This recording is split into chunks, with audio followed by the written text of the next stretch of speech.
അപ്പോ ഫേസ്ബുക്ക് നോക്കാം അല്ലേ ഉപ്പ? ആവാം. പക്ഷേ ഫേസ്ബുക്ക് പോലെയുള്ള മാധ്യമങ്ങൾ ഉപയോഗിക്കുമ്പോൾ നല്ല ശ്രദ്ധ വേണം. നമ്മൾ ഒരു കാര്യം ഫേസ്ബുക്കിൽ ഷെയർ ചെയ്താൽ സെക്കൻഡുകൾ കൊണ്ട് അത് കോടിക്കണക്കിന് കോപ്പികളായി ലോകമെങ്ങും പ്രചരിക്കും.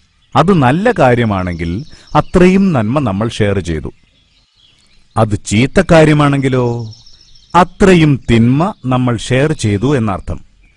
അതിന്റെയൊക്കെ പുണ്യത്തിൽ നിന്നും പാപത്തിൽ നിന്നും ഒരു പങ്ക് അത് ആദ്യം പോസ്റ്റ് ചെയ്തവനും ലഭിക്കും. നല്ല കാര്യങ്ങൾ ഷെയർ ചെയ്താൽ അത് വളരെ നല്ലത് തന്നെ. എന്നാൽ തെറ്റായതും ആളുകളുടെ സമയം നഷ്ടപ്പെടുത്തുന്നതുമായ യാതൊന്നും ഷെയർ ചെയ്യാതിരിക്കാൻ പ്രത്യേകം ശ്രദ്ധിക്കണം. അത് നമുക്കും അവർക്കും ദോഷമേ വരുത്തുകയുള്ളൂ.